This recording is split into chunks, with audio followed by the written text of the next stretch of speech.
Chapter 14. Meditations of Luke. Mrs. Church, Amy Gibbs's aunt, was definitely an unpleasant woman. Her sharp nose, shifty eyes, and her voluble tongue all alike filled Luke with nausea. He adopted a curt manner with her and found it unexpectedly successful. "What you've got to do," he told her, "is to answer my questions to the best of your ability. If you hold back anything or tamper with the truth, the consequences may be extremely serious to you." "Yes, sir, I see. I assure I'm only too willing to tell you anything I can. I've never been mixed up with the police." "And you don't want to be," finished Luke. "Well, if you do as I've told you, there won't be any question of that. I want to know all about your late niece, who her friends were, what money she had, anything she said that might be out of the way. We'll start with her friends. Who were they?" Mrs. Church leered at him slyly out of the corner of an unpleasant eye. "You'll be meaning gentlemen, sir." "Had she any girlfriends?"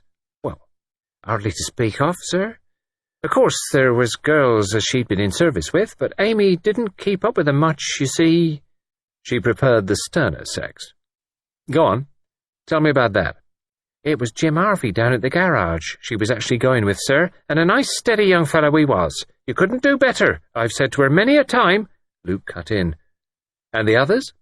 Again he got the sly look. "I expect you're thinking of the gentleman who keeps the curiosity shop. Now, I didn't like it myself, and I tell you that straight, sir. I've always been respectable, and I don't hold with carryings on. But with what girls are like nowadays, it's no use speaking to them. They go their own way, and often they live to regret it." "Did Amy live to regret it?" asked Luke bluntly. "No, sir. That I do not think." "She went to consult Dr. Thomas on the day of her death. That wasn't the reason." "No, sir. I'm nearly sure it wasn't. Oh, I'd take my oath on it. Amy had been feeling ill and out of sorts, but it was just a bad cough and a cold she had. It wasn't anything of the kind you suggest. I'm sure it wasn't, sir." "I'll take your word for that. How far had matters gone between her and Ellsworthy?" Mrs. Church leered. "I couldn't say exactly, sir. Amy wasn't one for confiding in me." Luke said curtly, "But they'd gone pretty far." Mrs. Church said smoothly, "The gentleman hasn't got at all a good reputation here, sir. All sorts of goings-on, and friends down from town, and many very queer happenings up in the Witch's Meadow, in the middle of the night." "Did Amy go?" "She did go once, sir, I believe. Stayed out all night, and his lordship found out about it. She was at the manor then, and spoke to her pretty sharp, and she sauced him back, and he gave her notice for it, which was only to be expected." "Did she ever talk to you much about what went on in the places she was in?" Mrs. Church shook her head. "Not very much, sir. More interested in her own doing, she was." "She was with Major and Mrs. Horton for a while, wasn't she?" "Nearly a year, sir." "Why did she leave?" "Just to better herself. There was a place going at the manor, and of course the wages were better there." Luke nodded. "She was with the Hortons at the time of Mrs. Horton's death?" he asked. "Yes, sir. She grumbled a lot about that, with 2 hospital nurses in the house and all the extra work nurses make, and the trays and one thing and another." "She wasn't with Mr. Abbott, the lawyer, at all?" "No, sir. Mr. Abbott has a man and wife to do for him. Amy did go to see him once at his office, but I don't know why." Luke stored away that small fact as possibly relevant. Since Mrs. Church, however, clearly knew nothing more about it, he did not pursue the subject. "Any other gentlemen in the town who were friends of hers?" "Nothing that I'd care to repeat." "Come now, Mrs. Church, I want the truth, remember." "It wasn't a gentleman, sir. Very far from it. Demeaning herself, that's what it was, and so I told her." "Do you mind speaking more plainly, Mrs. Church?" "You'll have heard of the 7 Stars, sir. Not a good-class house, and the landlord, Harry Carter, a low-class fella, and half seas over most of the time." "Amy was a friend of his?" "She went a walk with him once or twice." "I don't believe there was more in it than that." "I don't indeed, sir." Luke nodded thoughtfully and changed the subject. "Did you know a small boy, Tommy Pierce?" "What, Mrs. Pierce's son? Of course I did. Always up to mischief." "He ever see much of Amy?" "Oh, no, sir. Amy would soon send him off with a flea in his ear if he tried any of his tricks on her." "Was she happy in her place with Miss Wainfleet?" "She found it a bit dull, sir, and the pay wasn't high. But of course, After she'd been dismissed, the way she was from Ash Manor, it wasn't so easy to get another good place. She could have gone away, I suppose. To London, do you mean? Or some other part of the country. Mrs. Church shook her head. She said slowly, Amy didn't want to leave Wychwood. Not as things were. How do you mean, as things were? What with Jim and the gentleman at the curio shop? Luke nodded thoughtfully. Mrs. Church went on, Miss Wainfleet is a very nice lady, but very particular about brass and silver and everything being dusted and the mattresses turned. Amy wouldn't have put up with the fussing if she hadn't been enjoying herself in other ways. I can imagine that, said Luke dryly. He turned things over in his mind. He could see no further questions to ask. He was fairly certain that he had extracted all that Mrs. Church knew. He decided on one last tentative attack. I dare say you can guess the reason of all these questions. The circumstances of Amy's death were rather mysterious. We're not entirely satisfied as to its being an accident. If not, you realize what it must have been. Mrs. Church said with a certain ghoulish relish, Foul play. Quite so. Now, supposing your niece did meet with foul play, who do you think is likely to be responsible for her death? Mrs. Church wiped her hands on her apron. There'd be a reward, as likely as not, for setting the police on the right track? She inquired meaningly. There might be, said Luke. I wouldn't like to say anything definite. Mrs. Church passed a hungry tongue over her thin lips. But the gentleman at the curio shop is a queer one. You'll remember the Castor case, sir, and how they found little bits of the poor girl pinned up all over Castor's seaside bungalow, and how they found 5 or 6 other poor girls he'd served the same way. Maybe this Mr. Ellsworthy's one of that kind. That's your suggestion, is it? Well, it might be that way, mightn't it, sir? Luke admitted that it might. Then he said, Was Ellsworthy away from here on the afternoon of Derby Day? That's a very important point. Mrs. Church stared. Derby Day? Yes, a fortnight ago last Wednesday. She shook her head. Really, I couldn't say as to that. He usually was away on Wednesdays. Went up to town as often as not. It's early closing Wednesday, is he? Oh, said Luke. Early closing.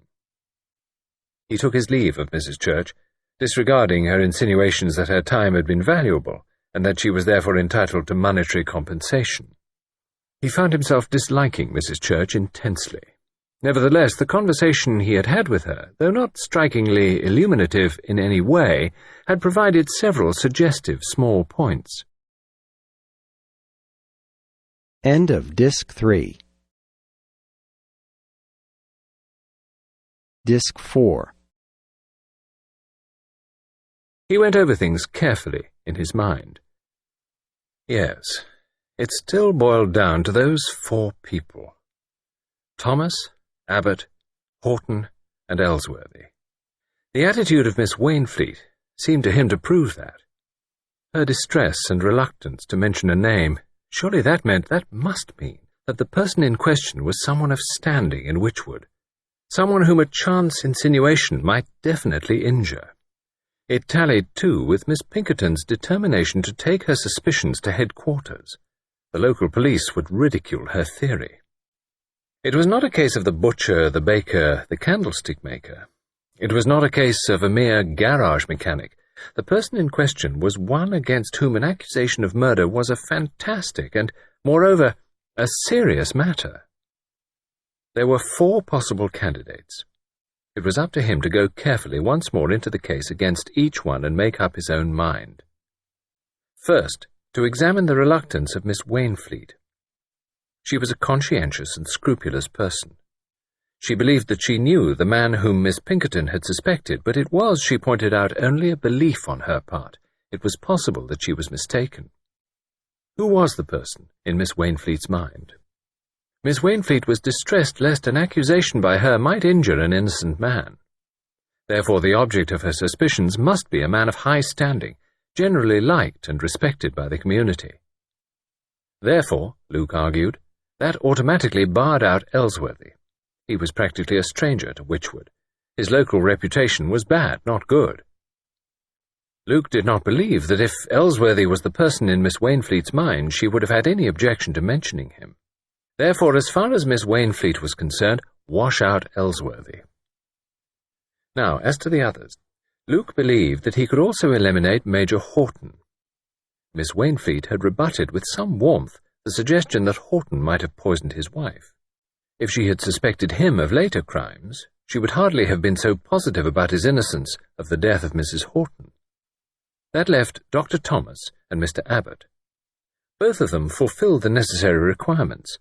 They were men of high professional standing, against whom no word of scandal had ever been uttered.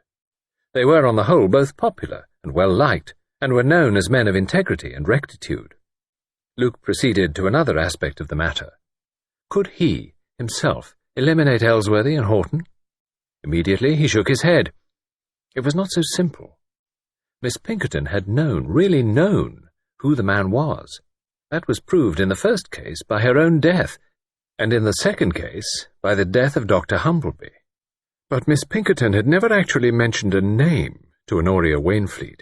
Therefore, though Miss Wainfleet thought she knew, she might quite easily be wrong. We often know what other people are thinking, but sometimes we find out that we did not know after all, and have in fact made an egregious mistake. Therefore, the 4 candidates were still in the field. Miss Pinkerton was dead, and could give no further assistance. It was up to Luke to do what he had done before on the day after he came to Wychwood, weigh up the evidence, and consider the probabilities. He began with Ellsworthy. On the face of it, Ellsworthy was the likeliest starter. He was abnormal, and had possibly a perverted personality. He might quite easily be a lust killer. "Let's take it this way," said Luke to himself. "Suspect everyone in turn. Ellsworthy, for instance. Let's say he's the killer. For the moment, let's take it quite definitely that I know that. Now we'll take the possible victims in chronological order. First, Mrs. Horton. Difficult to see what motive Ellsworthy could have had for doing away with Mrs. Horton. But there was a means. Horton spoke of some quack nostrum that she got from him and took. Some poison like arsenic could have been given that way. The question is, why? Now the others. Amy Gibbs. Why did Ellsworthy kill Amy Gibbs? The obvious reason: she was being a nuisance. Threatened an action for breach of promise, perhaps. Or had she assisted at a midnight orgy? Did she threaten to talk? Lord Whitfield has a good deal of influence in Wychwood, and Lord Whitfield, according to Bridget, is a very moral man. He might have taken up the matter against Ellsworthy, if the latter had been up to anything particularly obscene. So, exit Amy. Not, I think, a sadistic murder. The method employed is against that. Who's next? Carter? Why Carter? Unlikely he would know about midnight orgies, or did Amy tell him? Was the pretty daughter mixed up in it? Did Ellsworthy start making love to her? Must have a look at Lucy Carter. Perhaps he was just abusive to Ellsworthy, and Ellsworthy in his cat-like feline way resented it. If he'd already committed 1 or 2 murders, he would be getting sufficiently callous to contemplate a killing for a very slight reason. Now, Tommy Pierce. Why did Ellsworthy kill Tommy Pierce? Easy. Tommy had assisted at a midnight ritual of some kind. Tommy threatened to talk about it. Perhaps Tommy was talking about it. Shut Tommy's mouth. Dr. Humbleby. Why did Ellsworthy kill Dr. Humbleby? That's the easiest of the lot. Humbleby was a doctor, and he'd noticed that Ellsworthy's mental balance was none too good. Probably was getting ready to do something about it. So Humbleby was doomed. There's a stumbling block there in the method. How did Ellsworthy ensure that Humbleby should die of blood poisoning? Or did Humbleby die of something else? Was the poisoned finger a coincidence? Last of all, Miss Pinkerton. Wednesday's early closing. Ellsworthy might have gone up to town that day. Has he a car, I wonder? Never seen him in one, but that proves nothing. He knew she'd suspected him, and he was going to take no chances of Scotland Yard believing her story. Perhaps they already knew something about him then. That's the case against Ellsworthy. Now, what is there for him? Well, one thing, he's certainly not the man Miss Wainfleet thought Miss Pinkerton meant. For another, he doesn't fit quite with my own vague impression. When she was talking, I got a picture of a man, and it wasn't a man like Ellsworthy. The impression she gave me was of a very normal man, outwardly, that is, the kind of man nobody would suspect. Ellsworthy is the kind of man you would suspect. No, I got more the impression of a man like Dr. Thomas. Thomas, now. What about Thomas? I wiped him clean off the list after I'd had a chat with him. Nice, unassuming fellow. But the whole point of this murderer, unless I've got the whole thing wrong, is that he would be a nice, unassuming fellow.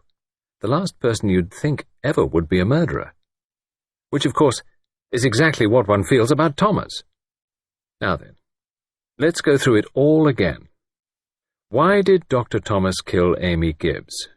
Really, it seems most unlikely that he did, but she did go to see him that day, and he did give her that bottle of cough mixture. Suppose that was really oxalic acid. That would be very simple and clever. Who was called in, I wonder, when she was found poisoned? Humbleby or Thomas? If it was Thomas, he might just come along with an old bottle of hat paint in his pocket, put it down unobtrusively on the table, and take off both bottles to be analysed as bold as brass. Something like that. It could be done, if you were cool enough. Tommy Pierce. Again, I can't see a likely motive. That's the difficulty with our Dr. Thomas. Motive. There's not even a crazy motive. Same with Carter. Why should Dr. Thomas want to dispose of Carter? One can only assume that Amy, Tommy, and the publican all knew something about Dr. Thomas that was unhealthy to know. Ah. Supposing now that that something was the death of Mrs. Horton. Dr. Thomas attended her, and she died of a rather unexpected relapse. He could have managed that easily enough. And Amy Gibbs, remember, was in the house at the time. She might have seen or heard something. That would account for her. Tommy Pierce, we have it on good authority, was a particularly inquisitive small boy. He may have got wise to something. Can't get Carter in.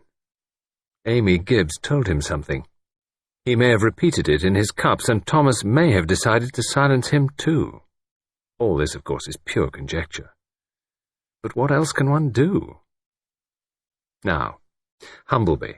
At last we come to a perfectly plausible murder. Adequate motive and ideal means. If Dr. Thomas couldn't give his partner blood poisoning, no one could. He could reinfect the wound every time he dressed it. I wish the earlier killings were a little more plausible. Miss Pinkerton. She's more difficult. But there is one definite fact. Dr. Thomas was not in Wychwood for at least a good part of the day. He gave out that he was attending a confinement. That may be. But the fact remains that he was away from Wychwood in a car. Is there anything else? Yes, just one thing. The look he gave me, when I went away from the house the other day. Superior. Condescending. The smile of a man who'd just led me up the garden path and knew it. Luke sighed, shook his head, and went on with his reasoning. Abbott? He's the right kind of man, too. Normal, well-to-do, respected, last sort of man, etc., etc. He's conceited, too, and confident. Murderers usually are. They've got overweening conceit. Always think they'll get away with it. Amy Gibbs paid him a visit once. Why? What did she want to see him for? To get legal advice? Why? Or was it a personal matter? There's that mention of a letter from a lady that Tommy saw. Was that letter from Amy Gibbs? Or was it a letter written by Mrs. Horton? A letter perhaps that Amy Gibbs had got hold of? What other lady could they be writing to Mr. Abbott on a matter so private that he loses control when the office boy inadvertently sees it? What else can we think of re Amy Gibbs? The hat paint? Yes, right kind of old-fashioned touch. Men like Abbott are usually well behind the times where women are concerned. The old world style of philanderer. Tommy Pierce? Obvious, on account of the letter. Really, it must have been a very damning letter. Carter? Well, there was trouble about Carter's daughter. Abbott wasn't going to have a scandal. A low-down, ruffianly half-wit like Carter dared to threaten him. He who had got away with 2 clever killings, away with Mr. Carter. Dark night, and a well-directed push. Really, this killing business is almost too easy. Have I got the Abbott mentality? I think so. Nasty look in an old lady's eye. She's thinking things about him. Then, row with Humbleby, old Humbleby, daring to set himself against Abbott, the clever solicitor and murderer. The old fool. He little knows what's in store for him. He's for it, daring to browbeat me. And then, what?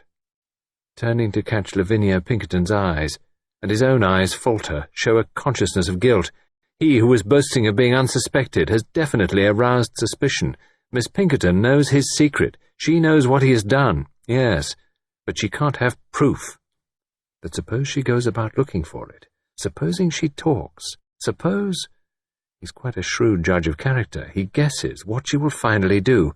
If she goes with this tale of hers to Scotland Yard, they may believe her. They may start making inquiries. Something pretty desperate has got to be done. Has Abbott got a car, or did he hire one in London? Anyway, he was away from here on Derby Day. Again Luke paused. He was so entering into the spirit of the thing that he found it hard to make a transition from one suspect to another. He had to wait a minute before he could force himself into the mood where he could visualize Major Horton as a successful murderer. Horton murdered his wife. Let's start with that. He had ample provocation, and he gained considerably by her death. In order to carry it off successfully, he had to make a good show of devotion. He's had to keep that up. Sometimes, shall we say, he overdoes it a bit. Very good. One murder successfully accomplished. Who's the next? Amy Gibbs. Yes, perfectly credible. Amy was in the house. She may have seen something. The Major administering a soothing cup of beef tea or gruel. She mayn't have realized the point of what she saw till some time later. The hat-paint trick is the sort of thing that would occur to the Major quite naturally, a very masculine man with little knowledge of women's fripperies. Amy Gibbs, all Serene had accounted for. The drunken carter? Same suggestion as before. Amy told him something. Another straightforward murder. Now, Tommy Pierce. We've got to fall back on his inquisitive nature. I suppose the letter in Abbott's office couldn't have been a complaint from Mrs. Horton that her husband was trying to poison her. That's a wild suggestion, but it might be so. Anyway, the Major comes alive to the fact that Tommy is a menace, so Tommy joins with Amy and Carter, all quite simple and straightforward, and according to Cocker, easy to kill, my God, yes. But now we come to something rather more difficult. Humbleby. Motive? Very obscure. Humbleby was attending Mrs. Horton originally. Did he get puzzled by the illness, and did Horton influence his wife to change to the younger, more unsuspicious doctor? But if so, what made Humbleby a danger so long after? Difficult, that. The manner of his death, too. A poisoned finger doesn't connect up with the Major. Miss Pinkerton? Well, that's perfectly possible. He has a car. I saw it. And he was away from Wychwood that day, supposedly gone to the Derby. It might be. Yes. Is Horton a cold-blooded killer? Is he? I wish I knew. Luke stared ahead of him. His brow was puckered with thought. It's one of them. I don't think it's Ellsworthy, but it might be. He's the most obvious one. Thomas is wildly unlikely. If it weren't for the manner of Humbleby's death, that blood poisoning definitely points to a medical murderer. It could be Abbott. There's not as much evidence against him as against the others, but I can see him in the part, somehow. Yes, he fits. As the others don't, and it could be Horton. Bullied by his wife for years, feeling his insignificance. Yes, it could be. But Miss Wainfleet doesn't think it is, and she's no fool, and she knows the place and the people in it. Which does she suspect? Abbott or Thomas? It must be one of these two. If I tackled her outright, which of them is it? I'd get it out of her then, perhaps. But even then, she might be wrong. There's no way of proving her right. Like Miss Pinkerton proved herself. More evidence, that's what I want. If there were to be one more case, just one more, then I'd know. He stopped himself with a start. My God, he said under his breath. What I'm asking for is another murder.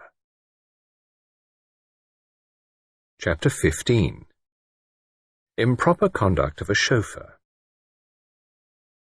In the bar of the Seven Stars, Luke drank his pint and felt somewhat embarrassed. The stare of half a dozen bucolic pairs of eyes followed his least movement, and conversation had come to a standstill upon his entrance. Luke essayed a few comments of general interest, such as the crops, the state of the weather, and football coupons, but to none did he get any response. He was reduced to gallantry.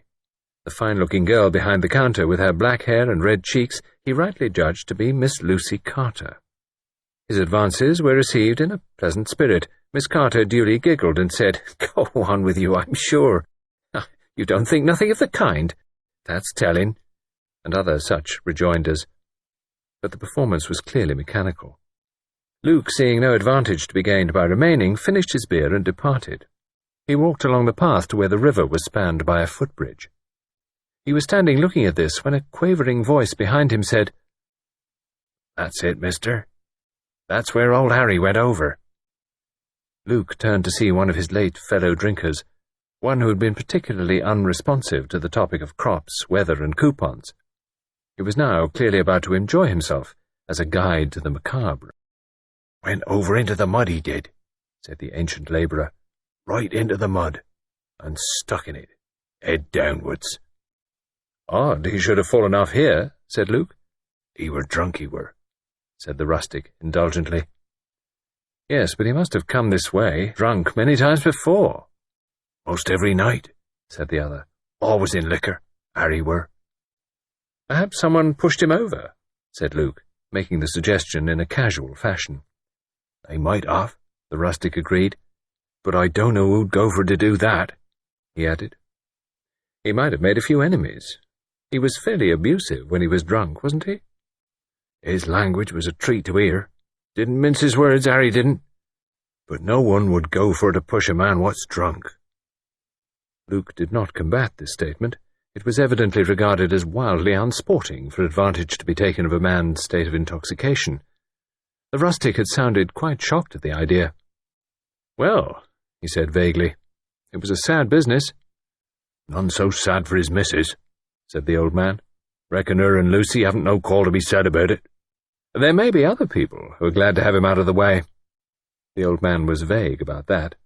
"Maybe," he said. "But he didn't mean no harm, Harry didn't."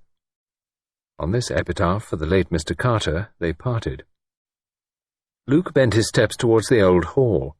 The library transacted its business in the 2 front rooms. Luke passed on to the back through a door which was labelled Museum. There he moved from case to case, studying the not very inspiring exhibits. Some Roman pottery and coins, some South Sea curiosities, a Malay headdress, various Indian gods presented by Major Horton, together with a large and malevolent-looking Buddha, and a case of doubtful-looking Egyptian beads. Luke wandered out again into the hall. There was no one about. He went quietly up the stairs. There was a room with magazines and papers there, and a room filled with non-fiction books. Luke went a story higher. Here were rooms filled with what he designated to himself as junk.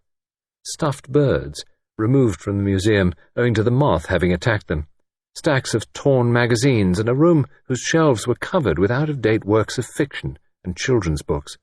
Luke approached the window. Here it must have been that Tommy Pierce had sat, possibly whistling and occasionally rubbing a pane of glass vigorously when he heard someone coming. Somebody had come in. Tommy had shown his zeal, sitting half out of the window and polishing with zest, and then that somebody had come up to him, and while talking, had given a sudden sharp push. Luke turned away. He walked down the stairs and stood a minute or two in the hall.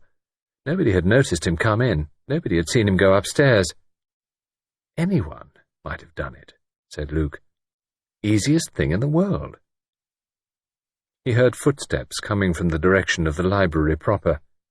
Since he was an innocent man with no objection to being seen, he could remain where he was. If he had not wanted to be seen, how easy just to step back inside the door of the museum room. Miss Wainfleet came out from the library, a little pile of books under her arm. She was pulling on her gloves. She looked very happy and busy. When she saw him, her face lit up and she exclaimed, "Oh, Mr. Fitzwilliam! Have you been looking at the museum? I'm afraid there isn't very much there, really. Lord Whitfield is talking of getting us some really interesting exhibits." "Oh, really?"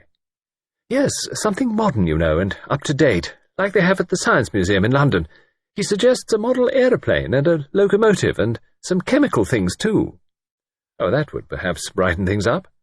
Yes, I don't think a museum should deal solely with the past, do you? Perhaps not. And then some food exhibits, too. Calories and vitamins, all that sort of thing. Lord Whitfield is so keen on the Greater Fitness campaign. So he was saying the other night. It's the thing at present, isn't it? Lord Whitfield was telling me how he'd been to the Wellerman Institute, and seen such a lot of germs and cultures and bacteria, it quite made me shiver, and he told me all about mosquitoes and sleeping sickness, and something about a liver fluke that I'm afraid was a little too difficult for me. It was probably too difficult for Lord Whitfield, said Luke cheerfully. I'll bet he got it all wrong. You've got a much clearer brain than he has, Miss Wainfleet. Miss Wainfleet said sedately, That's very nice of you, Mr. Fitzwilliam, but I'm afraid women are never quite such deep thinkers as men. Luke repressed a desire to criticize adversely Lord Whitfield's processes of thought. Instead he said, I did look into the museum, but afterwards I went up to have a look at the top windows. Oh, you mean where Tommy— Miss Wainfleet shivered. It's really very horrible. Yes, it's not a nice thought. I've spent about an hour with Mrs. Church, Amy's aunt. Not a nice woman. Not at all. I had to take rather a strong line with her, said Luke. I fancy she thinks I'm a kind of super policeman. He stopped as he noted a sudden change of expression on Miss Wainfleet's face. Oh, Mr. Fitzwilliam, do you think that was wise? Luke said, I don't know, really. I think it was inevitable. The book story was wearing thin. I can't get much further on that. I had to ask the kind of questions that were directly to the point. Miss Wainfleet shook her head, the troubled expression still on her face. In a place like this, you see, everything gets round so fast. Oh, you mean that everybody will say, there goes the tech, as I walk down the street? I don't think that really matters now. In fact, I may get more that way. I wasn't thinking of that. Miss Wainfleet sounded a little breathless. What I meant was that he'll know. He'll realize that you're on his track. Luke said slowly, I suppose he will. Miss Wainfleet said, But don't you see? That's horribly dangerous. Horribly. You mean, Luke grasped her point at last, you mean that the killer would have a crack at me? Yes. Funny, said Luke. I never thought of that. I believe you're right, though. Well, that might be the best thing that could happen. Miss Wainfleet said earnestly, I don't think you realize that he's a very clever man. He's cautious, too, and remember, he's got a great deal of experience, perhaps more than we know.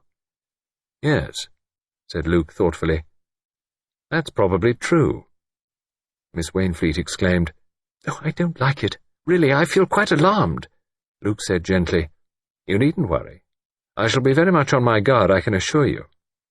You see, I've narrowed the possibilities down pretty closely. I've an idea, at any rate, who the killer might be. She looked up sharply. Luke came a step nearer. He lowered his voice to a whisper. Miss Wainfleet, if I were to ask you which of two men you considered the most likely, Dr. Thomas or Mr. Abbott, what would you say? Oh, said Miss Wainfleet. Her hand flew to her breast. She stepped back. Her eyes met Luke's in an expression that puzzled him. They showed impatience and something closely allied to it that he could not quite place. She said, I can't say anything. She turned away abruptly with a curious sound, half a sigh, half a sob. Luke resigned himself. Are you going home? He asked. No, I was going to take these books to Mrs. Humbleby. That lies on your way back to the manor. We might go part of the way together. That will be very nice, said Luke. They went down the steps, turned to the left, skirting the village green. Luke looked back at the stately lines of the house they had left. It must have been a lovely house in your father's day, he said. Miss Wainfleet sighed. Yes, we were all very happy there. I'm so thankful it hasn't been pulled down. So many of the old houses are going. I know. It's sad. And really the new ones aren't nearly as well built. I doubt if they will stand the test of time as well. But of course, said Miss Wainfleet. "The new ones are convenient. So labour-saving, and not such big, draughty passages to scrub."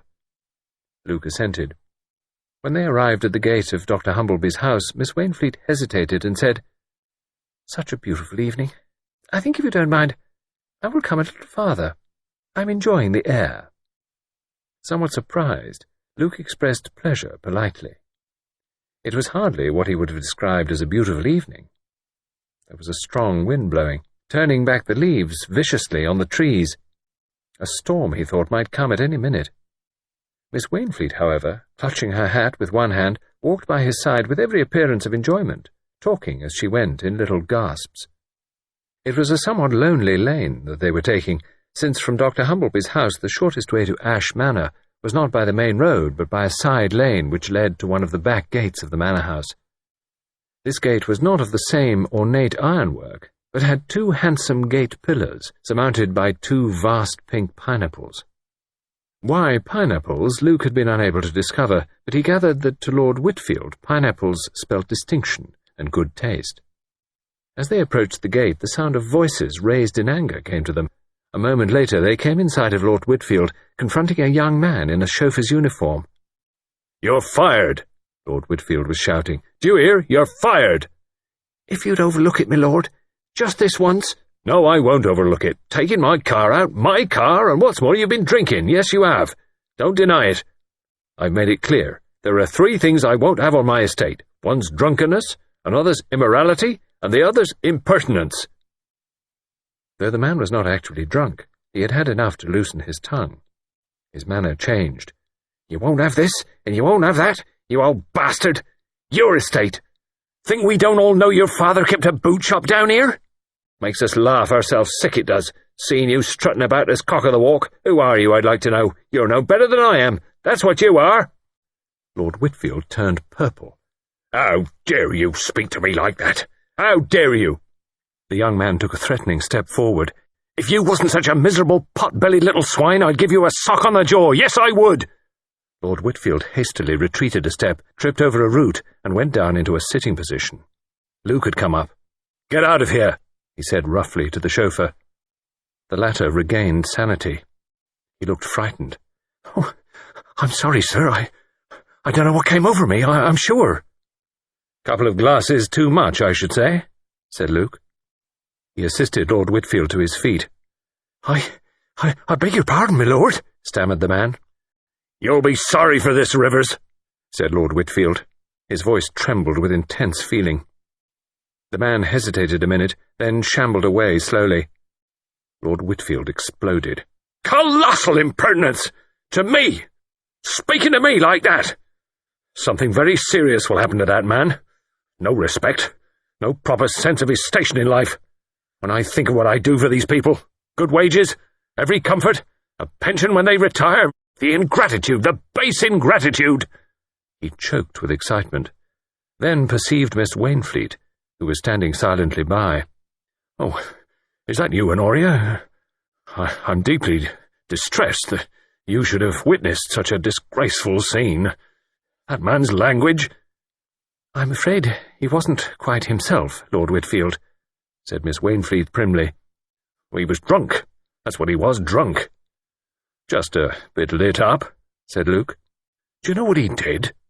Lord Whitfield looked from one to the other of them. "Took out my car. My car! Thought I shouldn't be back so soon. Bridget drove me over to Lyne in the 2-seater, and this fellow had the impertinence to take a girl, Lucy Carter, I believe, out in my car." Miss Wainfleet said gently, "A most improper thing to do." Lord Whitfield seemed a little comforted. "Yes, wasn't it? But I'm sure he'll regret it." "I shall see that he does." "You've dismissed him?" Miss Wainfleet pointed out. Lord Whitfield shook his head. "He'll come to a bad end, that fellow." He threw back his shoulders. "Come up to the house, Honoria. Have a glass of sherry." "Thank you, Lord Whitfield, but I must go to Mrs. Humbleby with these books.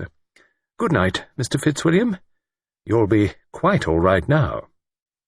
She gave him a smiling nod and walked briskly away. It was so much the attitude of a nurse who delivers a child at a party that Luke caught his breath. A sudden idea struck him. Was it possible that Miss Wainfleet had accompanied him solely in order to protect him? The idea seemed ludicrous, but Lord Whitfield's voice interrupted his meditations. "Very capable woman, Honoria Wainfleet." "Very, I should think." Lord Whitfield began to walk towards the house. He moved rather stiffly, and his hand went to his posterior and rubbed it gingerly. Suddenly he chuckled.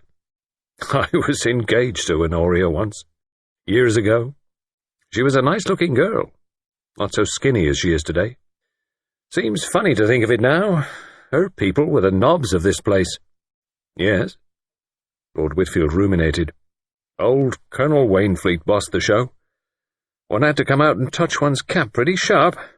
One of the old school he was, and proud as Lucifer." He chuckled again. "The fat was in the fire all right when Honoria announced she was going to marry me. Called herself a radical, she did. Very earnest. Was all for abolishing class distinctions. She was a serious kind of girl." "So, her family broke up the romance?" Lord Whitfield rubbed his nose. "Well, not exactly. Matter of fact, we had a bit of a row over something. Blinking bird she had.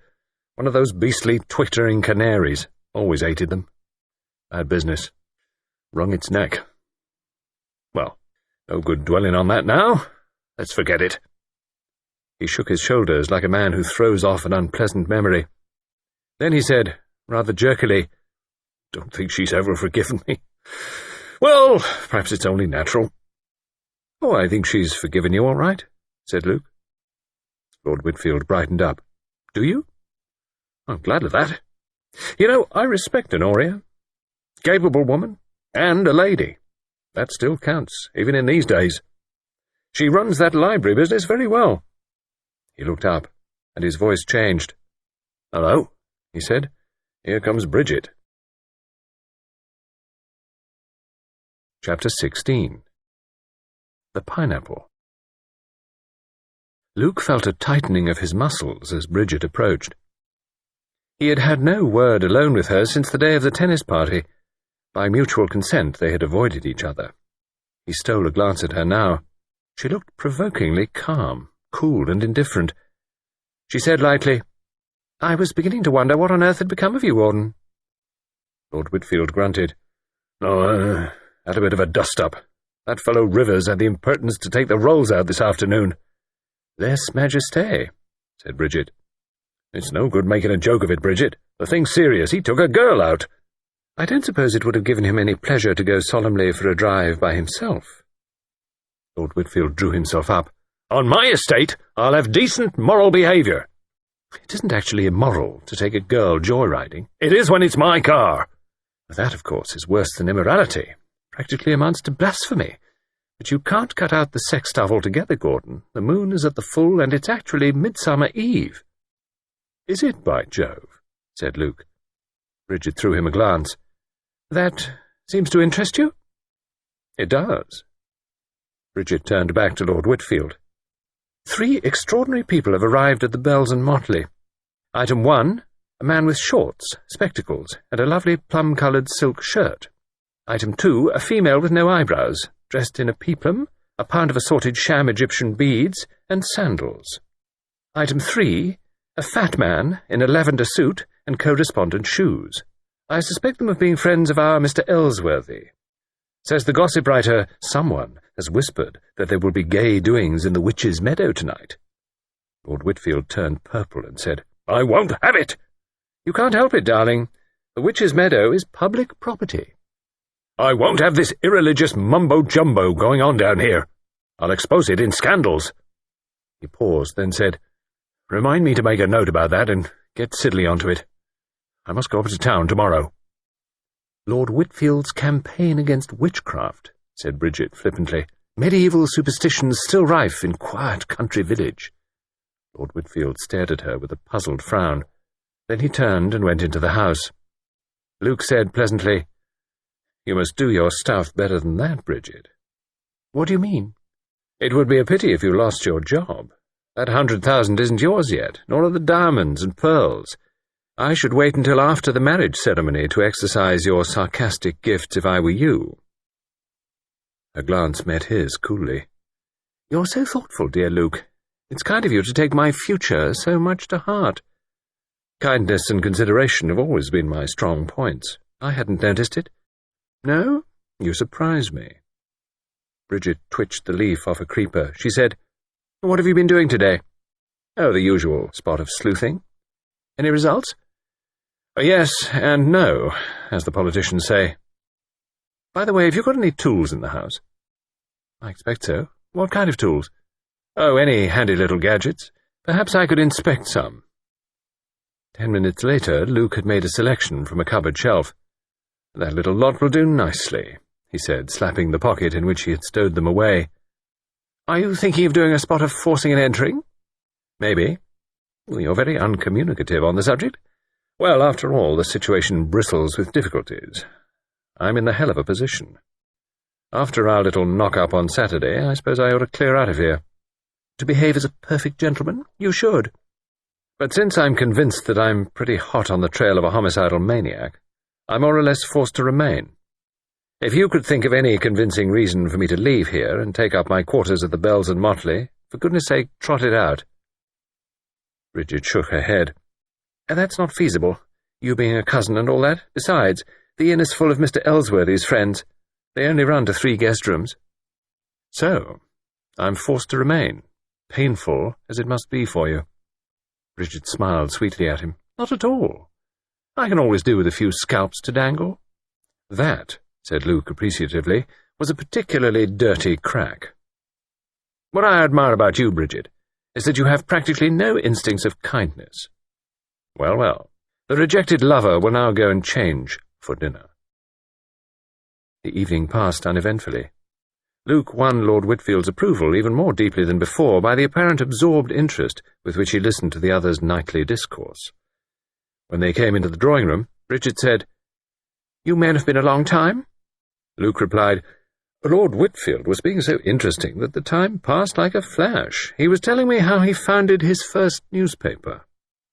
Mrs. Anstruther said, "Those new little fruiting trees in pots are perfectly marvellous, I believe. You ought to try them along the terrace, Gordon." The conversation then proceeded on normal lines. Luke retired early. He did not, however, go to bed. He had other plans. It was just striking 12 when he descended the stairs noiselessly in tennis shoes, passed through the library, and let himself out by a window. The wind was still blowing in violent gusts, interspersed with brief lulls. Clouds scudded across the sky, obliterating the moon so that darkness alternated with bright moonlight. Luke made his way by a circuitous route to Mr. Ellsworthy's establishment. He saw his way clear to doing a little investigation. He was fairly certain that Ellsworthy and his friends would be out together on this particular date. Midsummer Eve, Luke thought, was sure to be marked by some ceremony or other. Whilst this was in progress, it would be a good opportunity to search Mr. Ellsworthy's house. He climbed a couple of walls, got round the back of the house, took the assorted tools from his pocket, and selected a likely implement. He found a scullery window, amenable to his efforts. A few minutes later, he had slipped back the catch, raised the sash, and hoisted himself over. He had a torch in his pocket. He used it sparingly, a brief flash to show him his way, and to avoid running into things. In a quarter of an hour, he had satisfied himself that the house was empty. The owner was out and abroad on his own affairs. Luke smiled with satisfaction and settled down to his task. He made a minute and thorough search of every available nook and corner. In a locked drawer, below 2 or 3 innocuous watercolour sketches, he came upon some artistic efforts which caused him to lift his eyebrows and whistle. Mr. Ellsworthy's correspondence was unilluminating, but some of his books, those tucked away at the back of a cupboard, repaid attention. Besides these, Luke accumulated 3 meagre but suggestive scraps of information. The first was a pencil scrawl in a little notebook. "Settle with Tommy Pierce," the date being a couple of days before the boy's death. The second was a crayon sketch of Amy Gibbs with a furious red cross right across her face. The third was a bottle of cough mixture. None of these things were in any way conclusive, but taken together, They might be considered as encouraging. Luke was just restoring some final order, replacing things in their place, when he suddenly stiffened and switched off his torch. He had heard the key inserted in the lock of a side door. He stepped across to the door of the room he was in and applied an eye to the crack. He hoped Ellsworthy, if it was he, would go straight upstairs. The side door opened, and Ellsworthy stepped in, switching on a hall light as he did so. As he passed along the hall, Luke saw his face and caught his breath. It was unrecognizable. There was foam on the lips. The eyes were alight with a strange, mad exultation as he pranced along the hall in little dancing steps. But what caused Luke to catch his breath was the sight of Ellsworthy's hands. They were stained a deep, brownish red, the colour of dried blood. He disappeared up the stairs. A moment later, the light in the hall was extinguished. Luke waited a little longer, then very cautiously, he crept out of the hall, made his way to the scullery, and left by the window. He looked up at the house, but it was dark and silent. He drew a deep breath. "My God," he said. "The fellow's mad, all right. I wonder what he's up to. I'll swear that was blood on his hands." He made a detour round the village and returned to Ash Manor by a roundabout route. It was as he was turning into the side lane that a sudden rustle of leaves made him swing round. "Who's there?" A tall figure wrapped in a dark cloak came out from the shadow of a tree. It looked so eerie that Luke felt his heart miss a beat. Then he recognized the long, pale face under the hood. "Bridget! How you startled me!" she said sharply. "Where have you been? I saw you go out. And you followed me? No, you'd gone too far. I've been waiting till you came back." "Well, that was a damn silly thing to do," Luke grumbled. She repeated her question impatiently. "Where have you been?" Luke said gaily, "Raiding our Mr. Ellsworthy." Bridget caught her breath. "Did you find anything?" "I don't know. I know a bit more about the swine, his pornographical tastes and all that, and there are 3 things that might be suggestive." She listened attentively as he recounted the result of his search. "It's very slight evidence, though," he ended. "But, Bridget, just as I was leaving, Ellsworthy came back, and I tell you this, the man's as mad as a hatter." "You really think so?" "I saw his face. It was unspeakable. God knows what he'd been up to. He was in a delirium of mad excitement, and his hands were stained, I'll swear, with blood." Bridget shivered. "Horrible," she murmured. Luke said irritably, "You shouldn't have come out by yourself, Bridget. It was absolute madness. Somebody might have knocked you on the head." She laughed shakily. "The same applies to you, my dear. I can look after myself. I'm pretty good at taking care of myself, too. Hard-boiled, I should think you'd call me." A sharp gust of wind came. Luke said suddenly, "Take off that hood thing." "Why?" With an unexpected movement, he snatched at her cloak and whipped it away. The wind caught her hair and blew it straight up from her head. She stared at him, her breath coming fast. Luke said, "You certainly are incomplete without a broomstick, Bridget. That's how I saw you first." He stared a minute longer and said, "You're a cruel devil." With a sharp, impatient sigh, he tossed the cloak back to her. "There. Put it on. Let's go home." "Wait." "Why?" She came up to him. She spoke in a low, rather breathless voice. "Because I've got something to say to you. That's partly why I waited for you here, outside the manor. I want to say it to you now, before we go inside, into Gordon's property." "Well?" She gave a short, rather bitter laugh. "It's quite simple. You win, Luke. That's all." He said sharply, "What do you mean?" "I mean that I've given up the idea of being Lady Whitfield." He took a step nearer. "Is that true?" he demanded. "Yes, Luke." "You'll marry me?" "Yes." "Why, I wonder?" "I don't know. You say such beastly things to me, and I seem to like it." He took her in his arms and kissed her. He said, "It's a mad world." "Are you happy, Luke?" "Not particularly. Do you think you'll ever be happy with me? I don't know. I'll risk it. Yes, that's what I feel. He slipped his arm through hers. We're rather queer about all this, my sweet. Come along. Perhaps we shall be more normal in the morning. Yes, it's rather frightening the way things happen to one. She looked down and tugged him to a standstill. Luke, what's that? The moon had come out from the clouds. Luke looked down to where Bridget's shoe trembled by a huddled mass. With a startled exclamation, he dragged his arm free and knelt down. He looked from the shapeless heap to the gatepost above. The pineapple was gone. He stood up at last.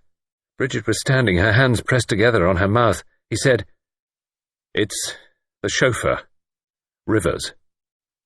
He's dead." That beastly stone thing. It's been loose for some time. I suppose it blew down on him. Luke shook his head. The wind wouldn't do a thing like that.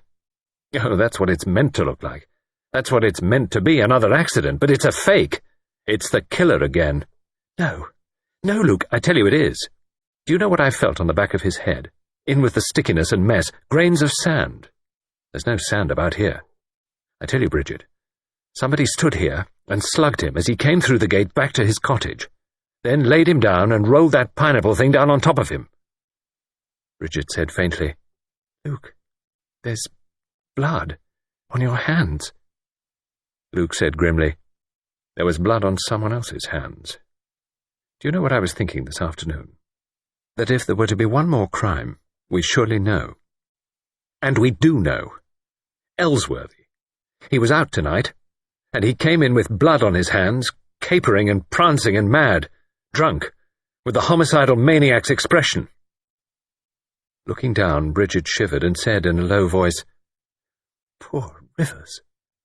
Luke said pityingly, "Yes, poor fellow. It's damnable bad luck. But this will be the last, Bridget. Now we know we'll get him." He saw her sway, and in 2 steps he had caught her in his arms. She said in a small, childlike voice, "Luke, I'm frightened." He said, "It's all over, darling. It's all over." She murmured, "Be kind to me, please. I've been hurt so much." He said, "We've hurt each other. We won't do that any more." Chapter 17. Lord Whitfield Talks. Dr. Thomas stared across his consulting-room desk at Luke. "Remarkable," he said. "Remarkable. You are really serious, Mr. Fitzwilliam?" "Absolutely. I'm convinced that Ellsworthy is a dangerous maniac. I've not paid special attention to the man. I should say, though, that he is possibly an abnormal type." "I'd go a good deal further than that," said Luke grimly. "You seriously believe that this man Rivers was murdered?" "I do. You noticed the grains of sand in the wound?" Dr. Thomas nodded. "I looked out for them after your statement. I'm bound to say that you were correct." "That makes it clear, does it not, that the accident was faked and the man was killed by a blow from a sandbag, or at any rate was stunned by one?" "Not necessarily." "What do you mean?" Dr. Thomas leaned back and joined his fingertips together. "Supposing that this man Rivers had been lying out in a sandpit during the day. There are several about in this part of the world. That might account for grains of sand in the hair. And I tell you he was murdered." "You may tell me so," said Dr. Thomas dryly, "but that doesn't make it a fact." Luke controlled his exasperation. "I suppose you don't believe a word of what I'm telling you." Dr. Thomas smiled, a kindly, superior smile. "You must admit, Mr. Fitzwilliam, that it's rather a wild story. You assert that this man Ellsworthy has killed a servant girl, a small boy, a drunken publican, my own partner, and finally this man Rivers." "You don't believe it?" Dr. Thomas shrugged his shoulders. "I have some knowledge of Humbleby's case. It seems to me quite out of the question that Ellsworthy could have caused his death. And I really cannot see that you have any evidence at all that he did so." "I don't know how he managed it," confessed Luke, "but it all hangs together with Miss Pinkerton's story. But there again you assert that Ellsworthy followed her up to London and ran her down in a car. Again, you haven't a shadow of proof that that happened." It's all, well, romancing, Luke said sharply. Now that I know where I am, it will be my business to get proofs. I'm going up to London tomorrow to see an old pal of mine. I saw in the paper 2 days ago that he'd been made Assistant Commissioner of Police. He knows me, and he'll listen to what I have to say. One thing I'm sure of, he'll order a thorough investigation of the whole business. Dr. Thomas stroked his chin thoughtfully. Well, no doubt that should be very satisfactory. If it turns out that you're mistaken— Luke interrupted him. You definitely don't believe a word of all this. In wholesale murder? Dr. Thomas raised his eyebrows. Quite frankly, Mr. Fitzwilliam, I don't. The thing is too fantastic. Fantastic, perhaps, but it hangs together. You've got to admit it hangs together. Once you accept Miss Pinkerton's story as true. Dr. Thomas was shaking his head. A slight smile came to his lips. If you knew some of these old maids as well as I do, he murmured. Luke rose, trying to control his annoyance. At any rate, you're well named, he said. A doubting Thomas, if ever there was one. Thomas replied good-humouredly. Give me a few proofs, my dear fellow. That's all I ask. Not just a long, melodramatic rigmarole based on what an old lady fancied she saw. What old ladies fancy they see is very often right. My Aunt Mildred was positively uncanny. Have you got any aunts yourself, Thomas? Well, no. A mistake, said Luke. Every man should have aunts. They illustrate the triumph of guesswork over logic. It is reserved for aunts to know that Mr. A is a rogue because he looks like a dishonest butler they once had. Other people say reasonably enough that a respectable man like Mr. A couldn't be a crook. The old ladies are right every time. Dr. Thomas smiled, his superior smile again. Luke said, his exasperation mounting once more, Don't you realize that I'm a policeman myself? I'm not the complete amateur. Dr. Thomas smiled and murmured, In the Mayang Straits. Crime is crime, even in the Mayang Straits. Of course, of course. Luke left Dr. Thomas's surgery in a state of suppressed irritation. He joined Bridget, who said, Well, how did you get on? He didn't believe me, said Luke, which, when you come to think of it, is hardly surprising. It's a wild story with no proofs. Dr. Thomas is emphatically not the sort of man who believes 6 impossible things before breakfast. Will anybody believe you? Probably not. But when I get hold of old Billy Bones tomorrow, the wheels will start turning. They'll check up on our long-haired friend Ellsworthy, and in the end they're bound to get somewhere. Bridget said thoughtfully, We're coming out into the open very much, aren't we? We've got to. We simply can't afford any more murders. Bridget shivered. For God's sake, be careful, Luke. Oh, I'm being careful, all right. Don't walk near gates with pineapples on them. Avoid the lonely wood at nightfall. Watch out for your food and drink. I know all the ropes. It's horrible feeling you're a marked man. So long as you're not a marked woman, my sweet. Perhaps I am. I don't think so. But I don't intend to take risks. I'm watching over you like an old-fashioned guardian angel. Is it any good saying anything to the police here? Luke considered. No, I don't think it is. Better go straight to Scotland Yard. Bridget murmured. That's what Miss Pinkerton thought. Yes, but I shall be watching out for trouble. Bridget said, I know what I'm going to do tomorrow. I shall march Gordon down to that brute's shop and make him buy things, thereby ensuring that our Mr. Ellsworthy is not lying in ambush for me on the steps of Whitehall. That's the idea. Luke said with some slight embarrassment, About Whitfield. Bridget said quickly, Let's leave it till you come back tomorrow. Then we'll have it out. Will he be very cut up, do you think? Well, Bridget considered the question. He'll be annoyed. Annoyed? Ye gods, isn't that putting it a bit mildly? No, because you see, Gordon doesn't like being annoyed. It upsets him. Luke said soberly, I feel rather uncomfortable about it all. That feeling was uppermost in his mind when he prepared that evening to listen for the 20th time to Lord Whitfield on the subject of Lord Whitfield. It was, he admitted, a cad's trick to stay in a man's house and steal his fiancée. He still felt, however, that a pot-bellied, pompous, strutting little nincompoop like Lord Whitfield ought never to have aspired to Bridget at all. But his conscience so far chastened him that he listened with an extra dose of fervent attention and in consequence made a thoroughly favourable impression on his host. Lord Whitfield was in high good humour this evening. The death of his erstwhile chauffeur seemed to have exhilarated rather than depressed him. "Told you that fellow would come to a bad end," he crowed, holding up a glass of port to the light and squinting through it. "Didn't I tell you so yesterday evening?" "You did indeed, sir." "And you see I was right. It's amazing how often I'm right." "That must be splendid for you," said Luke. "I've had a wonderful life. Yes, a wonderful life.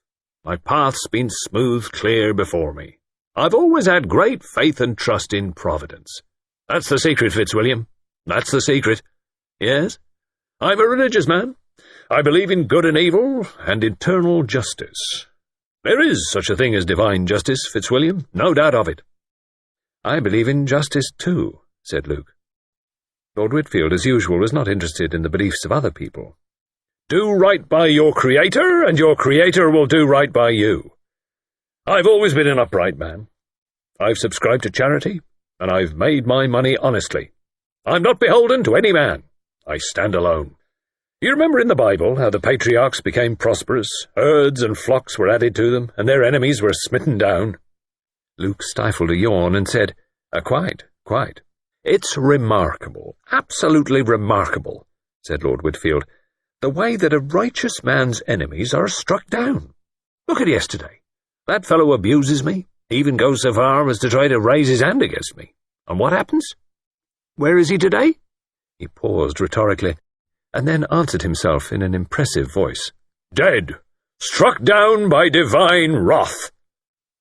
Opening his eyes a little, Luke said, "Rather an excessive punishment, perhaps, for a few hasty words, uttered after a glass too much?" Lord Whitfield shook his head. "It's always like that. Retribution comes swiftly and terribly, and there's good, authentic authority for it. Remember the children that mocked Elisha? How the bears came out and devoured them? That's the way things happen, Fitzwilliam." "I always thought that was rather unnecessarily vindictive." No. You're looking at it the wrong way.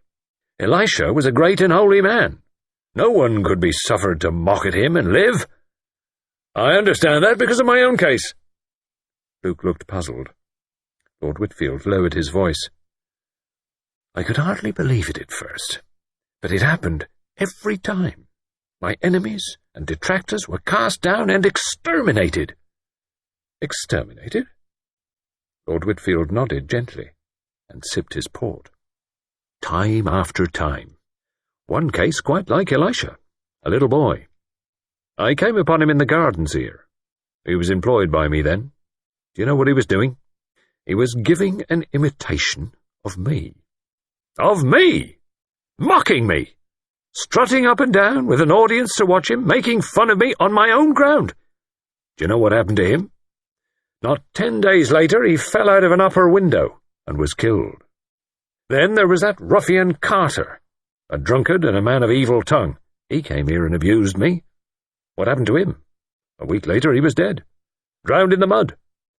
There had been a servant girl, too. She lifted her voice and called me names. Her punishment soon came. She drank poison by mistake. I could tell you heaps more. Humblebee dared to oppose me over the water scheme. He died of blood poisoning. Oh, it's been going on for years. Mrs. Horton, for instance, was abominably rude to me, and it wasn't long before she passed away." He paused, and leaning forward, passed the port decanter round to Luke. "Yes," he said, "they all died. Amazing, isn't it?" Luke stared at him. A monstrous, an incredible suspicion leapt into his mind. With new eyes he stared at the small, fat man who sat at the head of the table, who was gently nodding his head, and whose light, protuberant eyes met Luke's with a smiling insouciance. A rush of disconnected memories flashed rapidly through Luke's brain.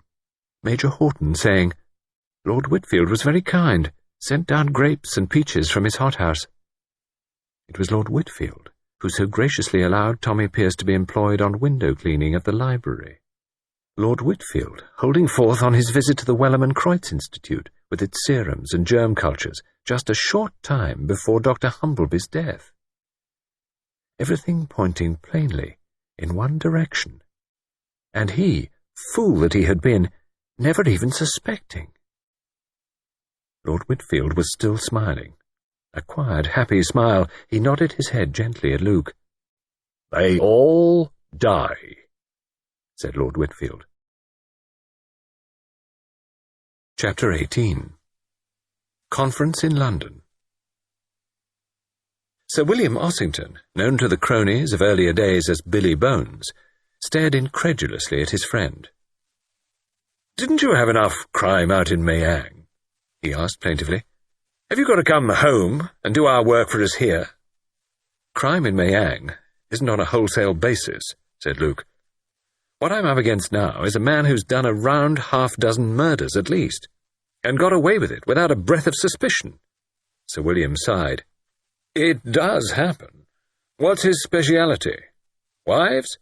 No, he's not that kind. He doesn't actually think he's God yet, but he soon will. Mad? Oh, unquestionably, I should say. Ah, but he probably isn't legally mad. There's a difference, you know." "I should say he knows the nature and consequence of his acts," said Luke. "Exactly," said Billy Bones. "Well, don't let's quibble about legal technicalities. We're not nearly at that stage yet. Perhaps we never shall be. What I want from you, old boy, is a few facts. There was a street accident, took place on Derby Day between 5 and 6 o'clock in the afternoon. Old lady ran over in Whitehall, and the car didn't stop. Her name was Lavinia Pinkerton. I want you to dig up all the facts you can about that." Sir William sighed. "I can soon get hold of that for you. 20 minutes ought to do it." He was as good as his word. In less than that time, Luke was talking to the police officer in charge of the matter. "Yes, sir. I remember the details. I've got most of them written down here." He indicated the sheet that Luke was studying. "An inquest was held. Mr. Sacheverell was the coroner. Censure of the driver of the car." "Did you ever get him?" "No, sir." "What make of car was it?" "It seems pretty certain that it was a Rolls, a big car driven by a chauffeur. All witnesses unanimous on that point. Most people know a Rolls by sight." "You didn't get the number?" "No, unfortunately nobody thought to look at it. There was a note of a number, FZX4498, but it was the wrong number. A woman spotted it and mentioned it to another woman who gave it to me. I don't know whether the second woman got it wrong, but anyway, it was no good." Luke asked sharply, "How did you know it was no good?" The young officer smiled. "FZX4498 is the number of Lord Whitfield's car. That car was standing outside Boomington House at the time in question, and the chauffeur was having tea. He had a perfect alibi. No question of his being concerned, and the car never left the building till 6:30, when his lordship came out." "I see," said Luke. "It's always the way, sir." The man sighed. "Half the witnesses have disappeared before a constable can get there and take down particulars." Sir William nodded. "We assumed it was probably a number not unlike FZX4498, a number beginning probably with 2 4s. We did our best, but could not trace any car. We investigated several likely numbers, but they could all give satisfactory accounts of themselves." Sir William looked at Luke questioningly. Luke shook his head. Sir William said, "Thanks, Bonner, that'll do." When the man had gone out, Billy Bones looked inquiringly at his friend. "What's it all about, Fitz?" Luke sighed. "It all tallies. Lavinia Pinkerton was coming up to blow the gaff, to tell the clever people at Scotland Yard all about the wicked murderer. I don't know whether you'd have listened to her. Probably not." "Oh, we might," said Sir William. "Things do come through to us that way, just hearsay and gossip. We don't neglect that sort of thing, I assure you." "Oh, that's what the murderer thought. He wasn't going to risk it. He eliminated Lavinia Pinkerton, and although one woman was sharp enough to spot his number, no one believed her." Billy Bones sprang upright in his chair. "You don't mean—" "Yes, I do. I'll bet you anything you like it was Whitfield who ran her down. I don't know how he managed it. The chauffeur was away at tea. Somehow or other, I suppose, he sneaked away and put on a chauffeur's coat and cap. But he did it, Billy." "Impossible. Not at all. Lord Whitfield has committed at least 7 murders to my certain knowledge, and probably a lot more." "Impossible," said Sir William again. "My dear fellow, he practically boasted to me of it last night." "Well, he's mad, then." "He's mad, all right, but he's a cunning devil. You'll have to go warily. Don't let him know we suspect him."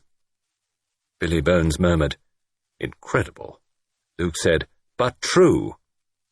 He laid a hand on his friend's shoulder. "Look here, Billy, old son. We must get right down to this. Here are the facts." The two men talked long and earnestly. On the following day, Luke returned to Wychwood. He drove down early in the morning. He could have returned the night before, but he felt a marked distaste for sleeping under Lord Whitfield's roof or accepting his hospitality under the circumstances. On his way through Wychwood, he drew up his car at Miss Wainfleet's house. The maid who opened the door stared at him in astonishment, but showed him into the little dining room where Miss Wainfleet was sitting at breakfast. She rose to receive him in some surprise. He did not waste time. "I must apologize for breaking in on you at this hour." He looked round. The maid had left the room, shutting the door. "I'm going to ask you a question, Miss Wainfleet. It's rather a personal one, but I think you will forgive me for asking it." "Please, ask me anything you like. I'm quite sure your reason for doing so will be a good one." "Thank you." He paused. "I want to know exactly why you broke off your engagement to Lord Whitfield all those years ago." She had not expected that. The colour rose in her cheeks, and one hand went to her breast. "Has he told you anything?" Luke replied, "He told me there was something about a bird whose neck was wrung." "He said that?" Her voice was wondering. "He admitted it? That's extraordinary. Will you tell me, please?" "Yes, I will tell you. But I beg that you will never speak of the matter to him, but to Gordon. It is all past, all over and finished with. I don't want it raked up." She looked at him appealingly. Luke nodded. "It's only for my personal satisfaction," he said. "I shall not repeat what you tell me." "Thank you." She had recovered her composure. Her voice was quite steady as she went on. "It was like this. I had a little canary. I was very fond of it, and perhaps rather silly about it. Girls were then. They were rather, coy about their pets. It must have been irritating to a man, I do realize that." "Yes," said Luke, as she paused. "Gordon was jealous of the bird.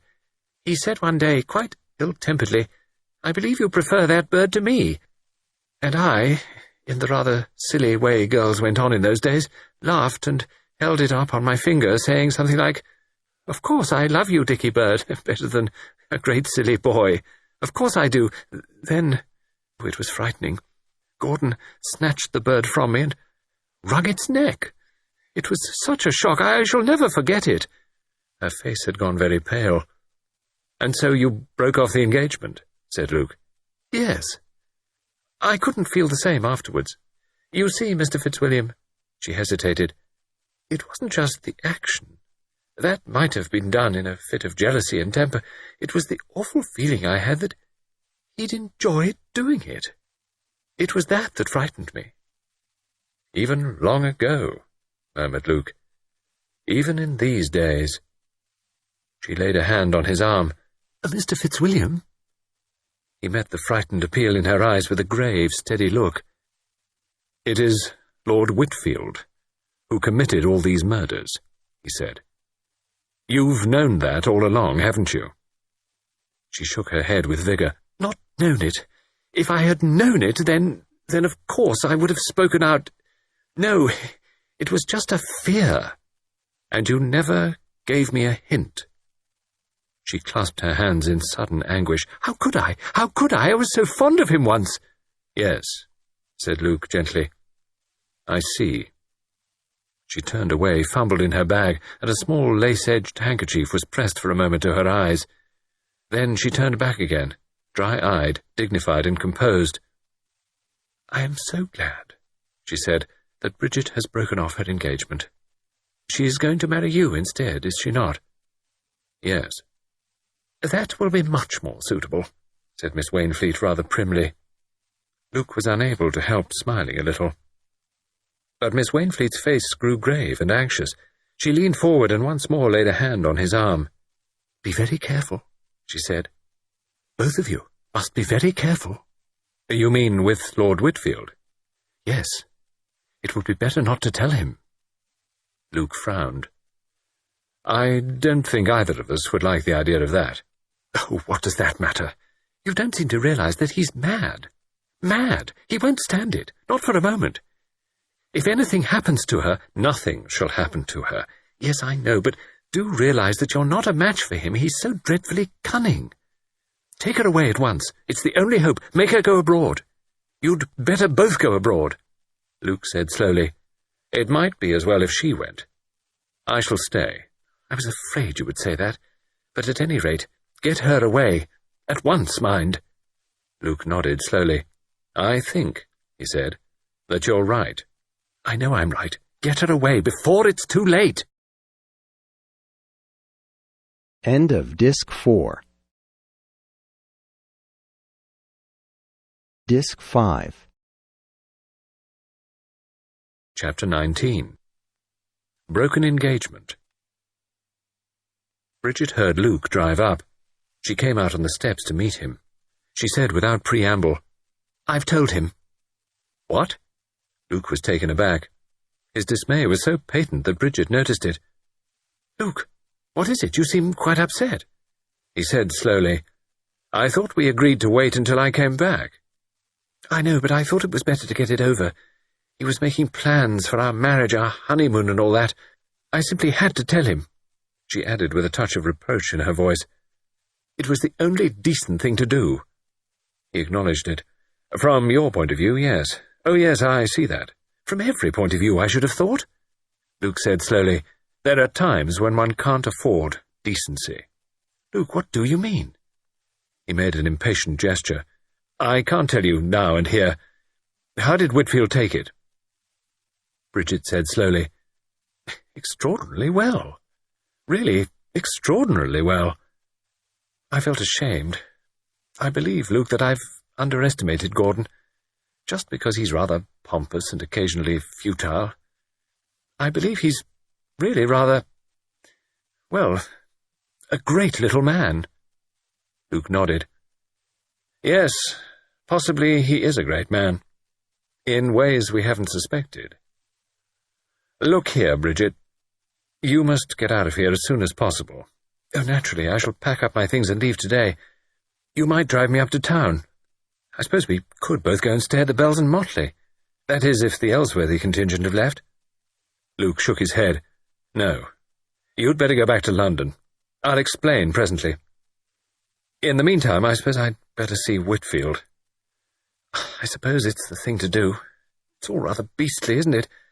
I feel such a rotten little gold-digger. Luke smiled at her.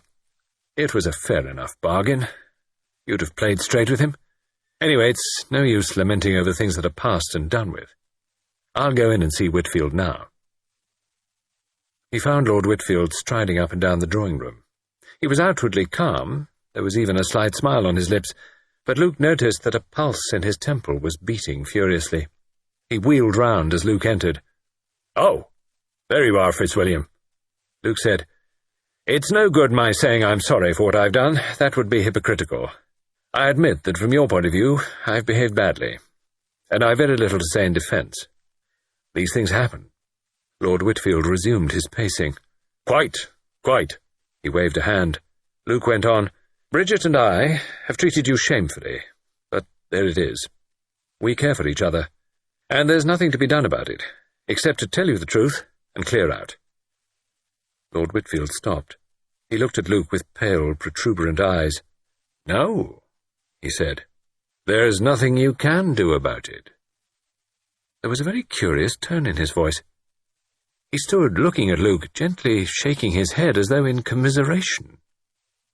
Luke said sharply, What do you mean? There's nothing you can do, said Lord Whitfield. It's too late. Luke took a step nearer him. Tell me what you mean. Lord Whitfield said unexpectedly, Ask Honoria Wainfleet. She'll understand. She knows what happens. She spoke to me about it once.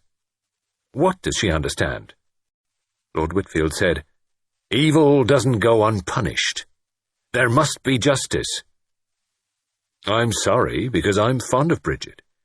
In a way, I'm sorry for you both. Luke said, Are you threatening us? Lord Whitfield seemed genuinely shocked. No, my dear fellow. I've no feeling in the matter.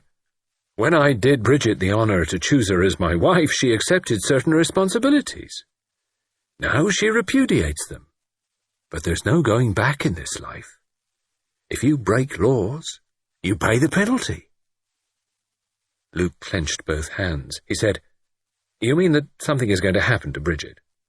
"Now understand me, Whitfield. Nothing is going to happen to Bridget, nor to me. If you attempt anything of that kind, it's the finish. You'd better be careful. I know a good deal about you." "It's nothing to do with me," said Lord Whitfield. "I'm only the instrument of a higher power. What that power decrees happens." "I see you believe that," said Luke. "Because it's the truth. Anyone who goes against me pays the penalty. You and Bridget will be no exception." Luke said, "That's where you're wrong. However long a run of luck may be, it breaks in the end. Yours is very near breaking now." Lord Whitfield said gently, "My dear young man, you don't know who it is you're talking to. Nothing can touch me. Can't it? We'll see. You'd better watch your step, Whitfield." A little ripple of movement passed over the other. His voice had changed when he spoke. "I've been very patient," said Lord Whitfield. "Don't strain my patience too far. Get out of here." "I'm going," said Luke, "as quick as I can. Remember that I've warned you." He turned on his heel and went quickly out of the room. He ran upstairs. He found Bridget in her room, superintending the packing of her clothes by a housemaid. "Ready soon?" "In 10 minutes." Her eyes asked a question which the presence of the maid prevented her from putting into words. Luke gave a short nod. He went to his own room and flung his things hurriedly into his suitcase. He returned 10 minutes later to find Bridget ready for departure. "Shall we go now?" "I'm ready." As they descended the staircase, they met the butler ascending. "Miss Wainfleet has called to see you, miss." "Miss Wainfleet? Where is she?" "In the drawing-room, with his lordship." Bridget went straight to the drawing-room, Luke close behind her. Lord Whitfield was standing by the window talking to Miss Wainfleet. He had a knife in his hand, a long, slender blade. "Perfect workmanship," he was saying. "One of my young men brought it back to me from Morocco, where he'd been special correspondent. It's Moorish, of course. A riff knife."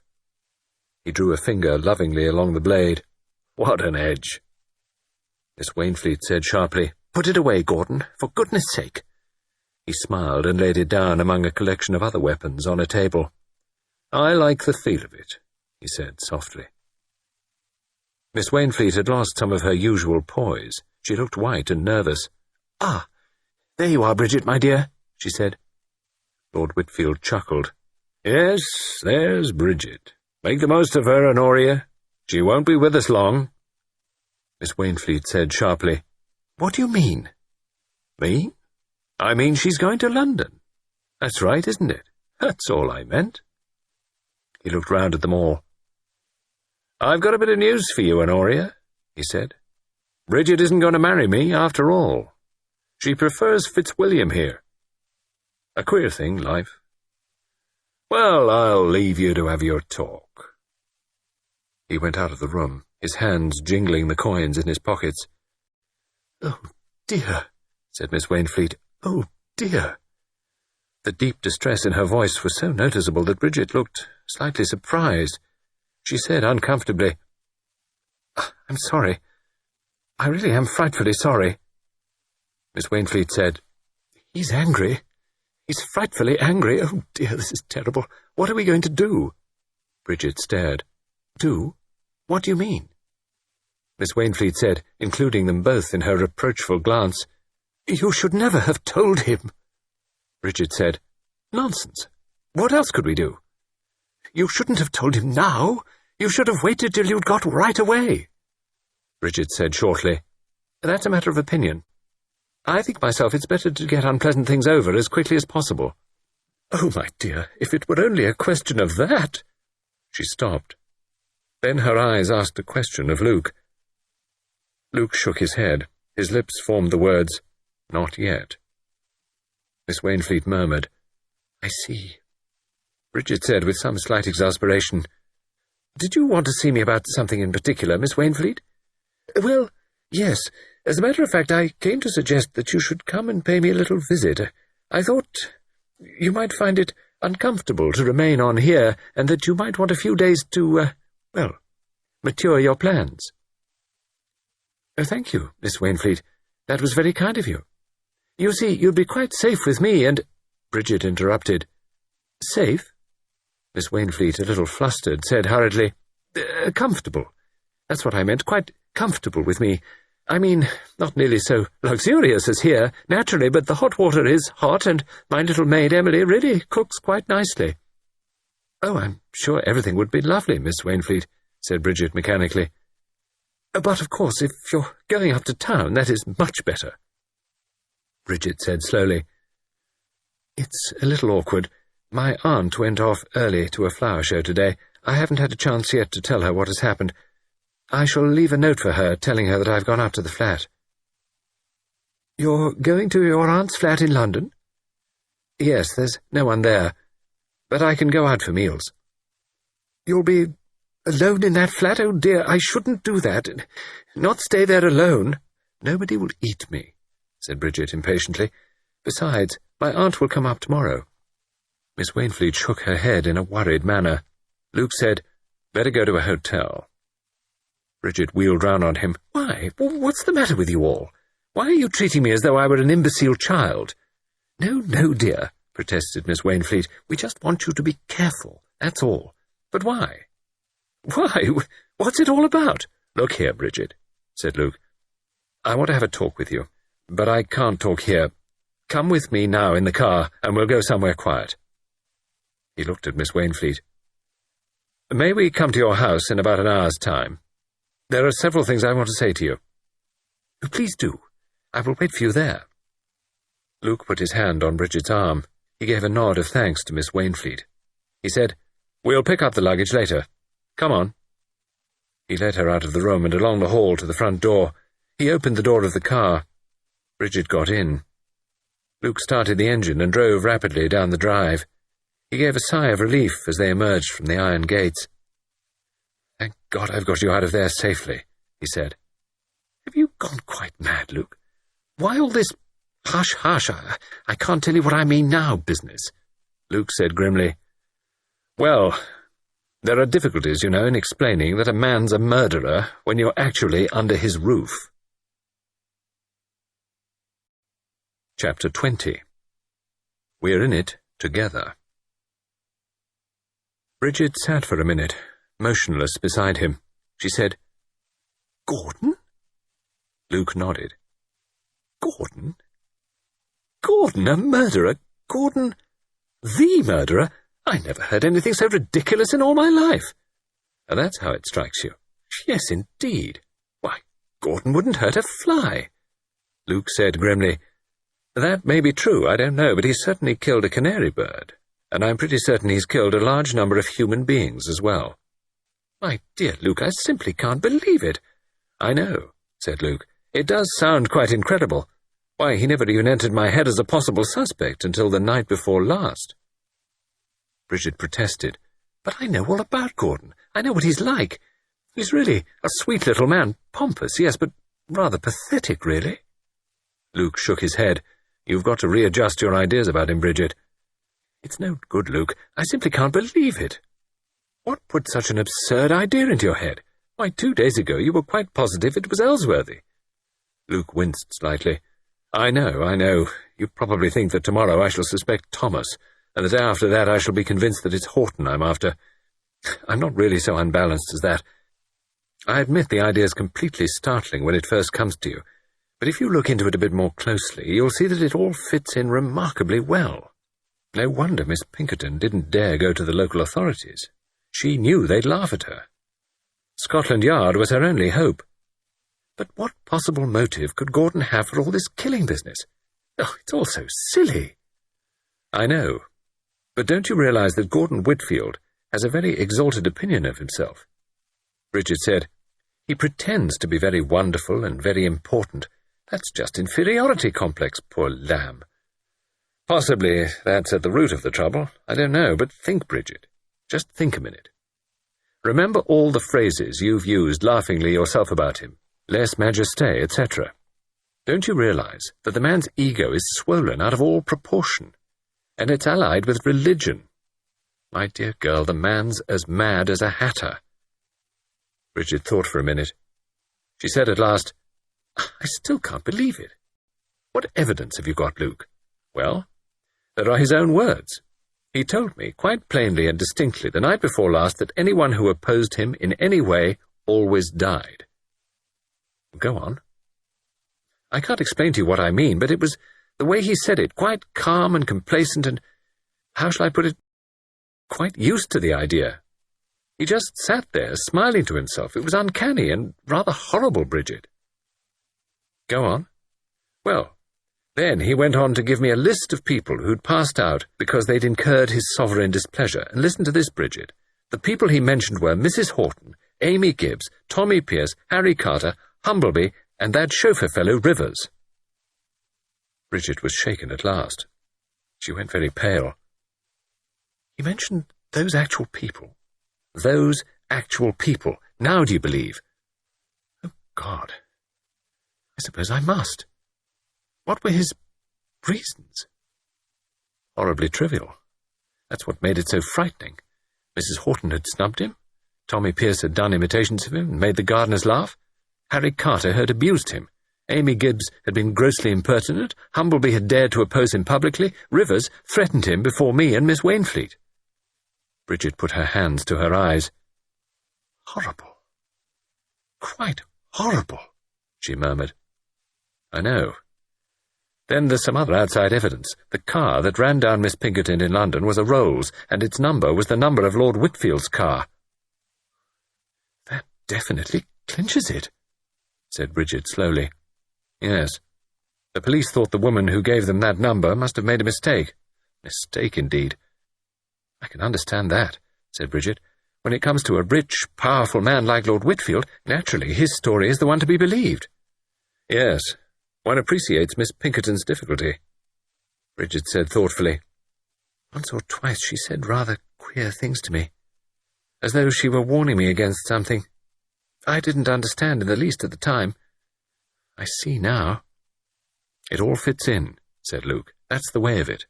At first one says, as you said, impossible, and then, once one accepts the idea, everything fits in. The grapes he sent to Mrs. Horton, and she thought the nurses were poisoning her.